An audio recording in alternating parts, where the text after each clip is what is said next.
Frank Dawson hadn't expected to find anything on that cold winter morning. He had always taken the same walk every day, his heavy boots crunching through the snow, the only sound in the quiet suburban neighborhood.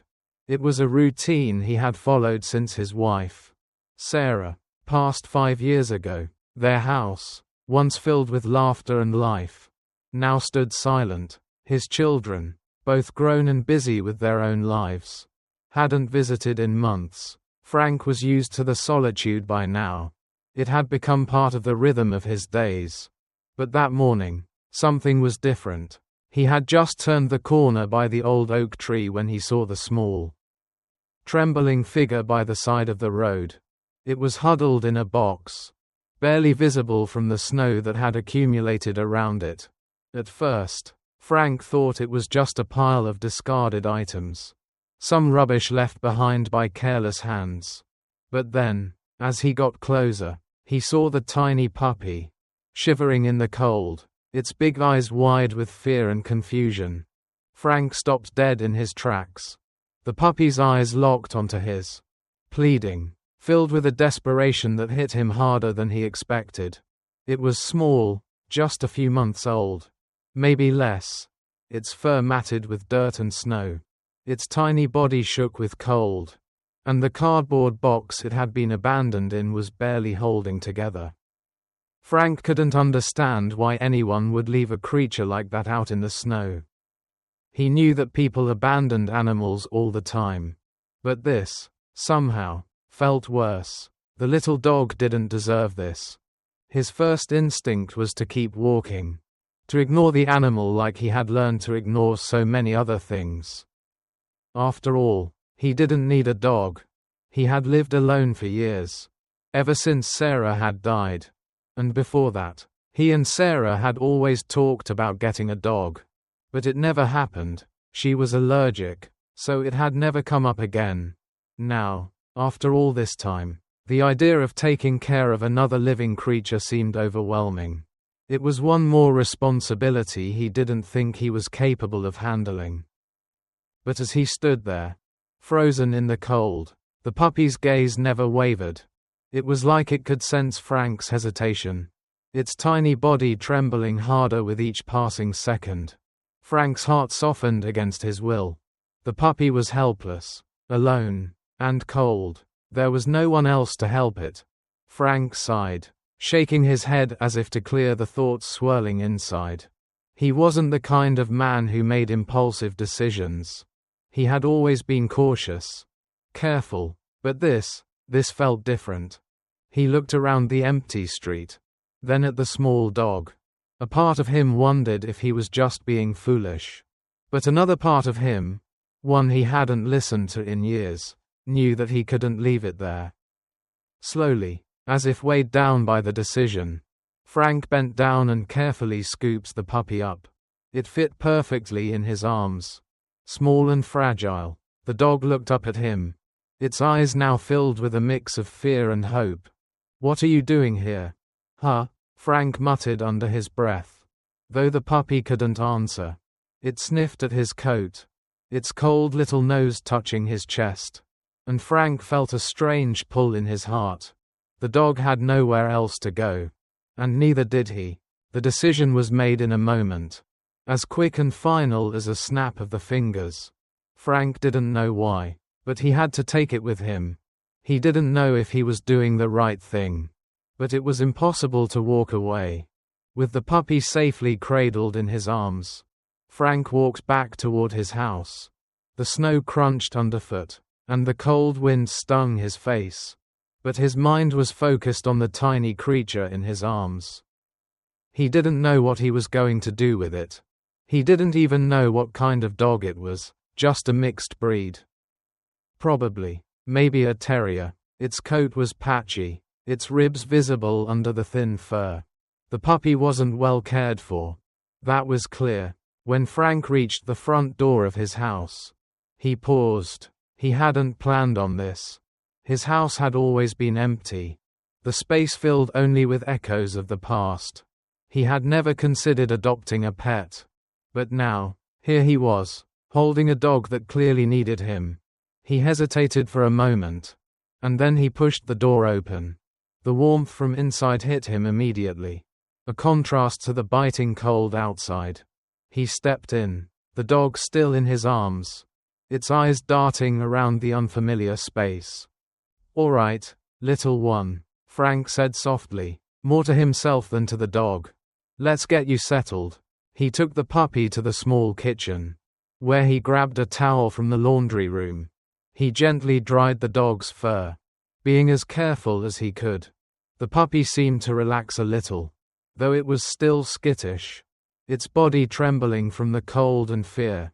Frank found an old bowl from the back of the cupboard, one that he had used when his children were young. He filled it with water and set it down in front of the dog. The puppy immediately took a few tentative sips, then stopped, looking up at Frank as if unsure whether it was safe to trust him. Frank's heart ached as he watched it.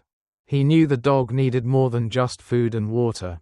It needed warmth, care, and attention. It needed someone to show it that it was safe.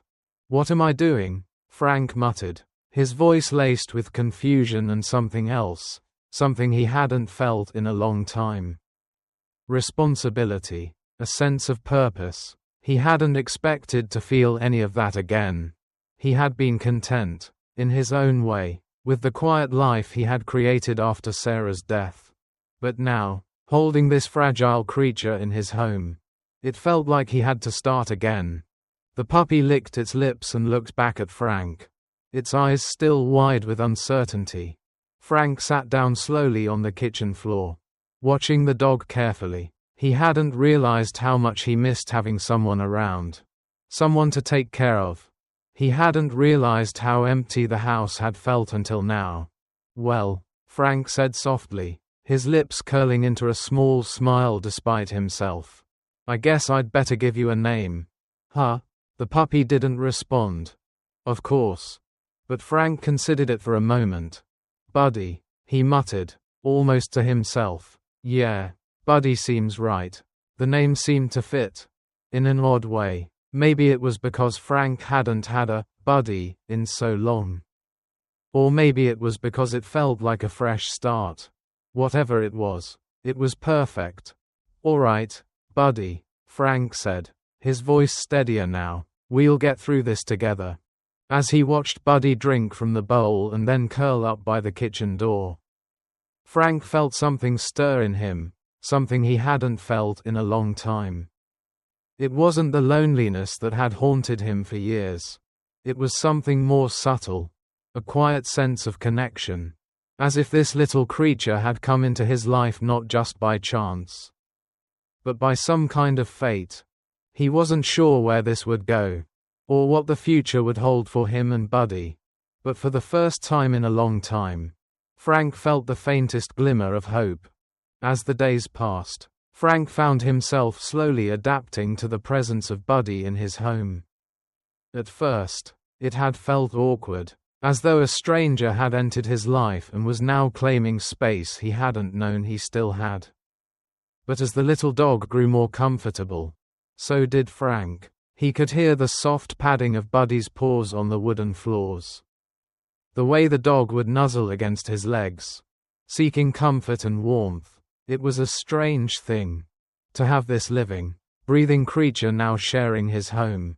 It wasn't just that Buddy needed him, it was also that Frank had begun to realize he needed Buddy, in a way that went beyond feeding him or letting him outside. There was something about Buddy that brought back memories Frank had long buried. Memories that he hadn't allowed himself to think about for years. Every time he looked into the puppy's eyes, he was reminded of his own childhood dog, a scruffy terrier named Max. Max had been Frank's constant companion growing up, a lively and faithful friend who followed him everywhere. Max was the dog that had slept at the foot of his bed as a child. The dog that had sat beside him when he enlisted in the army. The dog that had always been there. But Max had grown old, like everything else in Frank's life. And one winter, after the war, he had passed away. Frank had been too caught up in his grief to fully understand what that loss meant. And now, years later, Max's absence seemed almost unbearable in its quiet finality. And as Buddy bounced around in Frank's living room, his tail wagging, his energy so uncontainable, it felt as though the ghosts of the past had come rushing back. Buddy's presence brought more than just memories of Max, though. It also stirred memories of the war. Frank didn't talk about it much. He didn't talk about the soldiers he had fought beside, about the ones who didn't make it home. He hadn't shared those memories with his children. And he hadn't shared them with Sarah before she passed. The pain of the loss was too great, too raw. But Buddy, this little, innocent creature, seemed to bring those memories to the surface. In the quiet of the evenings, when Buddy lay curled up beside Frank on the couch, the war felt close, as if it had never really left him. There was one soldier in particular who Frank couldn't shake from his mind, Tommy. A young man who had been by Frank's side through much of the fighting. Tommy had been full of life, always cracking jokes, always keeping the mood light in the worst of times. But Tommy had died in the heat of battle, just a few feet away from Frank. Frank had watched helplessly as his friend bled out, the sound of his labored breaths haunting Frank's dreams for years. Tommy's face was forever imprinted in Frank's memory. And sometimes, in the stillness of the night, Frank could almost hear Tommy's voice again, joking about how they'd make it out alive. But they hadn't, and Tommy hadn't. Now, as Buddy's warm body pressed against his leg, Frank realized something. He had been living in the shadow of those memories for so long, allowing them to define him, to keep him locked in a past that he couldn't change. But Buddy, this little dog, was pulling him back into the present. Back into a world where the future still held possibility. Still, Frank didn't know how to take care of a dog. He had never raised a pet before. And Buddy was still a puppy, needing constant attention. Frank's experience with dogs had ended with Max, and back then, everything had been simpler. He had been young, carefree. Now, at his age, the task seemed daunting. He didn't know what to do when Buddy had an accident on the carpet, or when the dog chewed up one of his old slippers. Frank wasn't good with animals. Not anymore. He had forgotten how to bond with something that wasn't human. He didn't know how to help Buddy when the little dog whimpered at night, unsure of the strange place it had found itself in. It was one of those nights when Frank was pacing the kitchen, trying to calm Buddy who had been barking endlessly at the door, when he heard a soft knock at the door. It startled him, but he opened it to find Mrs. Thompson, his neighbor, standing on the porch with a warm smile. "Good evening, Frank," she said kindly, her hands clutching a basket of homemade bread. "I thought you might need something warm. How's the little fellow doing?" Frank stepped aside, letting Mrs. Thompson in, her presence somehow comforting, like the warm bread she carried. He's a handful," Frank admitted, rubbing the back of his neck. "I'm not exactly sure how to take care of him." Mrs. Thompson laughed softly. "I figured as much. Don't worry, Frank. We can figure this out together." She crouched down to Buddy's level, who immediately stopped barking and trotted over to sniff her hand. "Such a good boy," she cooed. "You're just missing a little guidance." From that moment on, Mrs. Thompson became Frank's quiet ally in the world of puppy care. She taught him how to feed Buddy properly, when to take him out for walks, and how to get him to sleep through the night. Frank had never expected to need help with something so simple. But as Mrs. Thompson shared her wisdom, Frank found himself opening up in ways he hadn't in years. He would never have admitted it out loud. But the fact that someone was taking the time to help him, someone cared enough to show him the ropes, meant more to him than he could express. In the weeks that followed, Buddy grew stronger, more confident. He was no longer the trembling, starved creature Frank had found that winter morning. He had gained weight. His coat was shinier, and his once bone-thin body had filled out. Buddy had become an almost constant presence in Frank's home, following him from room to room, curling up beside him on the couch, or laying by the fireplace at night. It was an adjustment, but a good one. Buddy was teaching Frank how to live in the moment again, how to find joy in simple things. And something else was happening too. Frank found himself speaking to Buddy more than he ever spoke to anyone else. He told the dog about his day, about the old house, about his memories, though he never mentioned the war. It wasn't that he wasn't ready to talk about it. It was just that with Buddy around, those memories felt a little less heavy, as if the weight of his past had started to lessen, little by little, with each day that Buddy shared with him. He realized he was no longer retreating into the quiet, into the past. The companionship, though one-sided, was bringing him back to life. In a way, one day, as they sat on the porch together, Buddy's head resting on Frank's knee, Frank realized that it had been a long time since he had felt this at peace. He had started to open his heart again, not just to the dog, but to life. The pain was still there, but it wasn't the first thing he thought about when he woke up in the morning. It wasn't the last thing he thought about at night.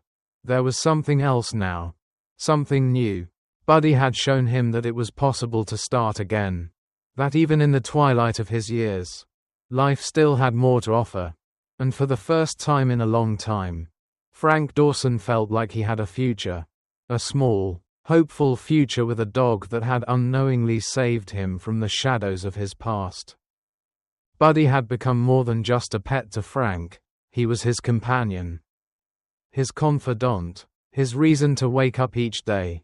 The little dog had filled the empty spaces of Frank's house, and by extension, the empty spaces of Frank's heart. Each morning, when the sun barely kissed the horizon and the world still felt hushed under the weight of the night's snow, Buddy would be there, his tail wagging, his eyes sparkling with an eagerness Frank hadn't seen in years. It was a kind of pure joy that only a dog could give. The unspoken promise of companionship, of trust, of something simple yet profound. Every morning, without fail, Frank would grab his coat, slip on his boots, and leash Buddy up for their walk to the park. It had become a ritual, one that Frank looked forward to more than anything else. The park wasn't far, just a few blocks away, but it was the one place where Frank could clear his head, where he could breathe in the cold air and let the silence of nature settle around him. And, of course, Buddy loved it. The puppy would run circles around him, stopping to sniff trees, chase after squirrels, or roll in the snow. His energy boundless, his enthusiasm infectious. Frank would chuckle under his breath, his heart light, something he hadn't felt in ages.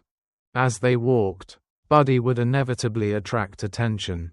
People in the neighborhood had begun to notice the two of them, Frank and his small, scruffy companion. At first, they gave him curious glances, unsure of what to make of the older man who was now often seen out and about with his dog. But as time went on, they grew used to them, and some even stopped to say hello, complimenting Frank on how well Buddy had grown. Frank wasn't used to such attention, but he found it oddly comforting. There was a warmth in the faces of his neighbors that he hadn't realized he'd been missing. They would wave to him, ask how Buddy was doing, and some would even share stories of their own pets. It was the kind of casual interaction that, for a man like Frank who had spent so many years retreating from the world, felt like a bridge back to something human. It was during one of these walks that Frank first met Daniel. The boy, no older than 10, was standing near the edge of the park, looking out at the ice-covered pond, his hands stuffed into his coat pockets. Frank had noticed him before. Daniel lived in the house next door to him. But Frank had never spoken to him. Frank had seen the boy's parents, but they were always rushing in and out of the house. never home long enough to exchange more than a polite wave. Daniel, on the other hand, seemed perpetually alone. Buddy, as always, was the icebreaker. The little dog trotted over to Daniel, who, despite his apparent aloofness, crouched down and extended his hand. Buddy, with his usual enthusiasm, bounded toward him, tail wagging. Daniel smiled, a small, shy smile, as Buddy nuzzled into his hand. Frank hesitated for a moment, unsure whether he should interrupt. But after a beat, he stepped forward. "You like dogs?" Frank asked, his voice gruff but not unkind. Daniel nodded, his gaze still focused on Buddy. "Yeah, I used to have one. But he got sick." Frank gave a small nod of understanding. Losing a pet, even a young one, could hurt as much as losing a friend. He could see the sadness in Daniel's eyes, something that was far too mature for someone so young. "Well, Buddy's a good one. He likes people," Frank said, offering a smile. Daniel looked up at him, a flicker of curiosity in his eyes. "What's his name?" "Buddy," Frank replied. "I found him a few weeks ago. He's been keeping me company." Daniel gave a small smile, but it was clear to Frank that the boy wasn't fully present. He seemed distracted, as if his mind was somewhere else. "How about you?" Frank asked. "You come here often?" Daniel shrugged. "Not much to do at home. My parents are always working." Frank's heart tightened at the words. He understood loneliness well. He had lived through it himself. He looked at the boy, and something in him stirred. He had never been one to reach out, never been one to open up to anyone. But there was something about Daniel's quiet demeanor that pulled at him. "You know," Frank said slowly, "if you ever want to come walk with us, you're welcome to. Buddy doesn't mind the company." Daniel looked up at him, surprised, and for a moment, Frank wasn't sure how the invitation would be received. But to his relief, the boy smiled, his face lighting up with a sense of something new. "I'd like that," Daniel said, his voice soft. "Maybe tomorrow." And so, their walks became a new routine. Every morning, Daniel would join Frank and Buddy. The boy was quiet at first, but gradually, he began to open up. He would ask Frank questions about Buddy, and Frank would tell him stories about how Buddy had come into his life.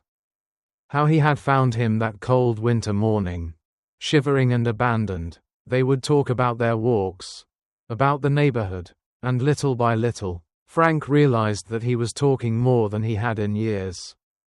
The simple act of walking together, of sharing the quiet moments with Daniel, was breaking down walls that had been built up over a lifetime of grief and isolation. Over time, Daniel began to share things with Frank too, small things. At first, like how his parents were always too busy to play with him or how he missed the dog they had to put down last year. It wasn't much, but Frank recognized the sadness in the boy's voice. The same kind of loneliness he had known all too well.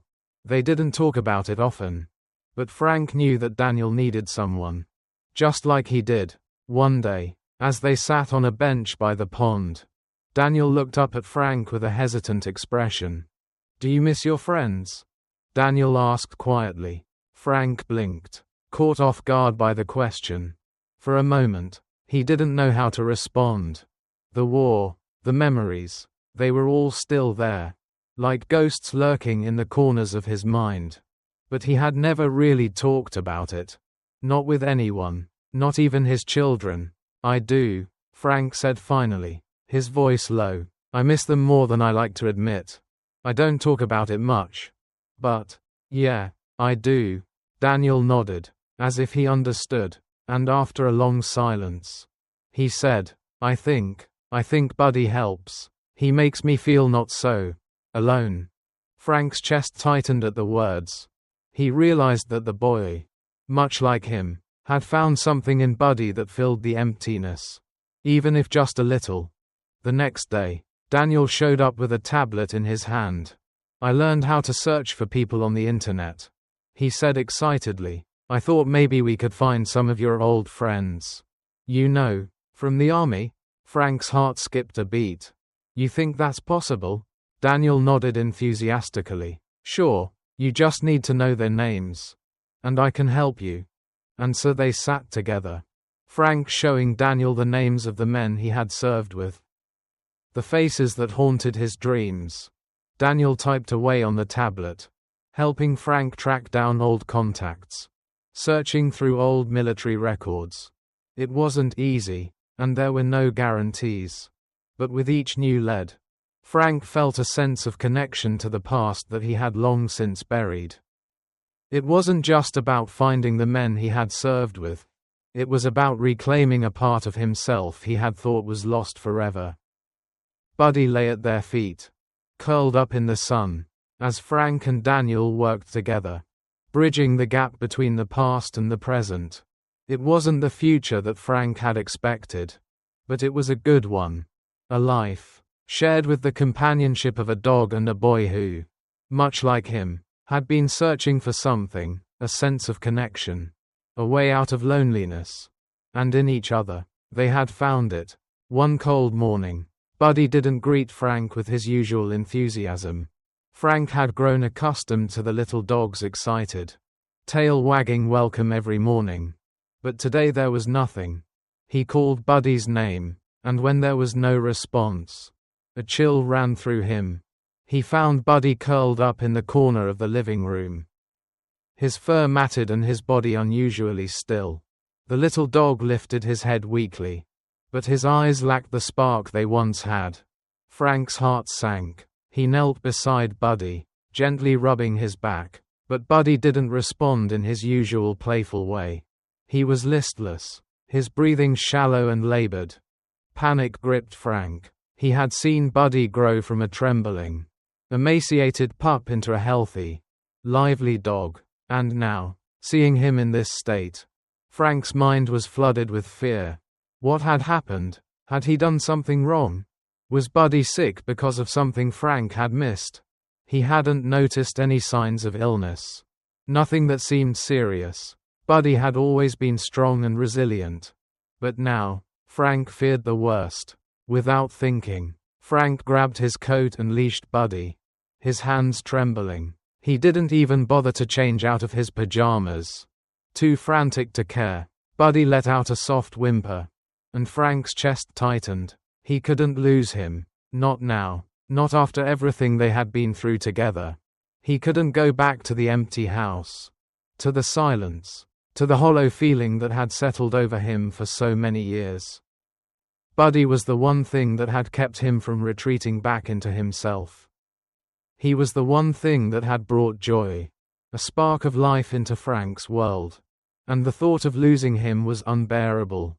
At the vet's office, Frank paced nervously, Buddy lying quietly on the examination table, too weak to lift his head. The vet, a woman named Dr. Roberts, was kind and efficient, but the serious look on her face only heightened Frank's anxiety. "We're going to run some tests," Dr. Roberts said, her voice calm but measured. "It looks like Buddy may be suffering from complications due to his time being abandoned. It's not uncommon for dogs that are neglected or mistreated in their early months to develop health issues later on, particularly with their immune system." Frank felt a knot tighten in his stomach. "Is he going to be okay?" he asked, his voice rough. Dr. Roberts hesitated for a moment, glancing down at Buddy. "We'll know more once we get the test results back. But we'll do everything we can to help him. He's strong, and that's a good sign." Frank nodded, but the words barely registered. His mind was still reeling. He couldn't lose Buddy, not after everything they had been through. The dog had become his anchor, his connection to the world. How could he go on without him? It was the same feeling Frank had experienced when he lost Sarah. The same aching loss that had nearly broken him. The thought of enduring that pain again was enough to make him feel like he couldn't breathe. As he sat in the waiting room, the minutes stretched into what felt like hours. His fingers tapped nervously on the armrest, his mind racing with worst-case scenarios. He knew what it was like to lose someone. He had lost Sarah to a long illness. And then his friends, his comrades in arms, had been taken from him in an instant. He had never fully recovered from any of those losses. And now, it seemed like the universe was threatening to take Buddy from him as well. The pain of losing someone you loved was a wound that never truly healed. And Frank wasn't sure he could survive another round of it. Just as he was beginning to lose hope, Dr. Roberts returned with the results. The good news is that Buddy doesn't have a life-threatening condition, she said, her voice still calm but with a hint of relief. He's suffering from an infection that's likely a result of his time being abandoned. It's treatable, but he'll need some time to recover. We'll start him on antibiotics and provide him with some supportive care. He'll need rest and a lot of attention, but I'm confident that he'll pull through. Frank let out a breath he hadn't realized he'd been holding. The relief was overwhelming, but even as he exhaled, the weight of the fear lingered in his chest. He had come so close to losing Buddy, and the realization hit him hard. Buddy wasn't just a dog to Frank. He had become a symbol of hope, of resilience, of a future that was still worth fighting for. The thought of losing him had torn Frank apart.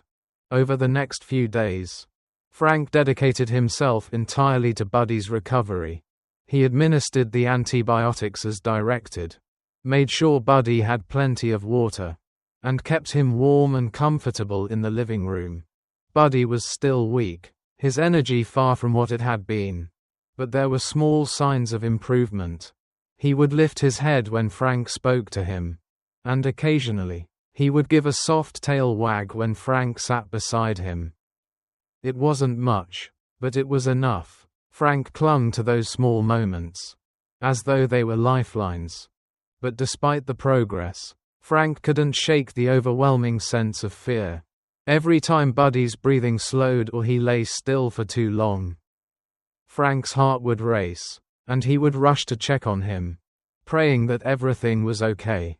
The fear of loss had become all-consuming, and Frank found himself drowning in it. He was terrified that, just like he had lost Sarah, he would lose Buddy too. The thought of being alone again, truly alone, felt like a weight that would crush him. It was during one of these anxious nights that Mrs. Thompson came by to check on Frank and Buddy. She had brought over a homemade stew, but when she saw the worry etched across Frank's face, she knew it wasn't just about the food. She sat down beside him, her gentle presence a welcome comfort. "You're doing everything you can, Frank," Mrs. Thompson said softly, her voice steady. "Buddy's lucky to have you. And you're lucky to have him." Frank looked at her, his eyes full of unspoken fear. "What if I lose him?" he asked, his voice hoarse. "I don't know if I can handle that again." Mrs. Thompson placed a hand on his arm, her touch warm and reassuring. "You don't have to do it alone, Frank. You've got people who care about you. Daniel and I, we're here. And Buddy's here, fighting for you. You've both been through a lot. But you're not alone in this." Frank nodded, though the weight of his fear didn't lift entirely. Mrs. Thompson's words gave him some comfort. But the fear of losing Buddy still gnawed at him. He didn't want to face another loss, another empty space in his life. But slowly, as the days passed and Buddy grew stronger, Frank began to understand something. It wasn't just about not wanting to be alone. It was about learning how to keep going, even in the face of uncertainty. It was about trusting that, no matter what happened, he wasn't alone in the way he had been before. He had people around him now. He had Buddy, and somehow, that was enough to keep moving forward. Daniel came over often, his bright smile a reminder that life still held moments of joy, even in the darkest times. Together, they played with Buddy, coaxing him to fetch a ball or take small steps in the yard. Frank wasn't sure when it happened, but somewhere along the way, he began to let go of some of the fear. He still worried about Buddy, But he also learned to appreciate the moments he had, to savor the time they had together. It wasn't easy, and the road ahead was uncertain. But Frank wasn't facing it alone anymore. And that made all the difference. Months passed, and with each one, Buddy grew stronger. The dog that had once been frail and sickly now bounded around the yard with a vigor that Frank hadn't seen since their first days together. The sparkle had returned to Buddy's eyes, and his tail wagged constantly, a rhythmic beat that was as much a part of Frank's life now as his own heartbeat. There were still moments when Frank's hand would linger on Buddy's back, his fingers brushing the soft fur as if checking to make sure he was real, that he was truly here, alive, and well. But the fear that had consumed Frank's every thought during Buddy's illness slowly faded, replaced by a deep sense of gratitude for the dog's resilience, for his own, and for the way the small creature had brought light back into a life that had once been shadowed by loss. Buddy's recovery was not just physical, it was emotional as well. He had become more than just a pet to Frank. He had become the bridge back to a world that Frank had closed himself off from for years. Buddy had opened doors that Frank hadn't even realized he'd shut. And now, those doors were swinging wide open. Frank had started to engage more with his neighbors, had begun participating in the local community activities that he had once kept his distance from. He volunteered at a veterans organization, helping with outreach and support for other former soldiers, many of whom had faced struggles similar to his own. Frank didn't talk much about the war, but his experiences, his willingness to listen, to help, gave him a sense of purpose. It felt good to be needed again, to share his strength and his compassion with others who had fought battles of their own, battles that often weren't fought in the public eye, but in the quiet corners of their minds. And as Frank gave to others, others gave to him. Mrs. Thompson remained a constant source of support, always stopping by to check on Buddy and bring him treats. Daniel, too, continued to come over almost every day. Frank had noticed how much Daniel had grown over the past months, both physically and emotionally. The boy, who had once seemed lost, unsure of his place in the world, now carried himself with a newfound confidence. His grades had improved. He had started talking more openly about his feelings, and Frank noticed that he was spending more time with his parents, reconnecting with them in ways he hadn't before. It wasn't perfect. Family life never was, but there was a noticeable change in Daniel. His relationship with his parents had deepened, and the bond between Frank, Buddy, and Daniel had become a central part of their shared lives. One Saturday afternoon, as the weather warmed and the flowers began to bloom, Frank walked into the local animal shelter. Buddy trotted by his side, tail wagging, as Frank approached the front desk. It had been something he'd been thinking about for a while. He wanted to adopt another dog. Give another animal a chance at a good life. The idea had come to him slowly, over time, and now that Buddy was fully recovered, it seemed like the right thing to do. He wanted to offer what Buddy had given him. Another soul to share the space of his home. Another opportunity for love and care. For a second chance. The shelter worker showed him to the back, where a row of cages lined the walls. There were a variety of dogs, each with their own stories. Some were shy, others were energetic, but all of them had been rescued from difficult situations. Frank felt a lump rise in his throat. He couldn't take them all, but the idea of helping just one more, of giving a second chance to another creature who had been left behind, pulled at his heartstrings. That's when he saw her. A small terrier mix, her coat a patchwork of brown and white, with the saddest eyes he had ever seen. She was sitting in the back of her cage, her head slightly tilted as she looked at him, her ears perked in cautious curiosity. Frank knew, in that moment, that she was the one. Her quiet presence reminded him of Buddy when they first met, afraid, uncertain, but yearning for connection. Frank's heart swelled with emotion. And he didn't hesitate. He told the shelter worker that he would take her home. And within the hour, he was signing the adoption papers, preparing to bring her into his life. Buddy, of course, was hesitant at first. The new dog, who Frank had named Bella, was shy and skittish, just as Buddy had been when they first met. But Buddy, ever the social creature, soon warmed to her. They began to play together in the yard, chasing each other around, and Frank could see that. Just like Buddy, Bella was beginning to trust him. Slowly, they all formed a new routine: Buddy, Bella, and Frank, one that was filled with the joy of new beginnings, of healing, and of hope. It wasn't just the animals that had changed. Daniel, too, had grown even closer to Frank. One afternoon, as they were sitting in the park watching the dogs play, Daniel turned to Frank and said, "You know, I think Buddy and Bella helped my parents and me get closer. It's like, when we're together with the dogs, it's easier to talk, to laugh. They make everything feel better. Like we're not so far apart." Frank smiled at the boy, the warmth of his words washing over him. "They've got a way of doing that," he said, his voice thick with emotion. "They make everything feel a little less heavy." Daniel smiled back, nodding. "Yeah, it's like they bring hope, even when things seem hard." Frank nodded. "That's exactly what they do."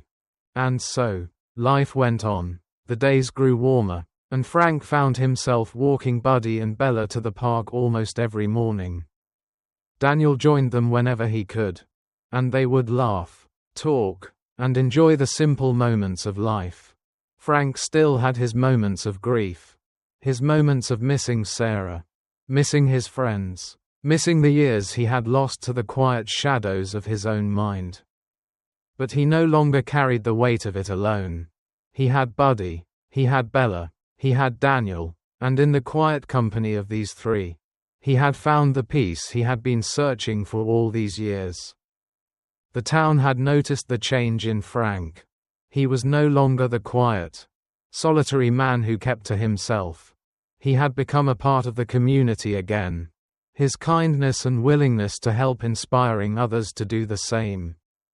People greeted him with smiles, and the conversations that had once seemed awkward now flowed naturally, full of warmth and genuine connection.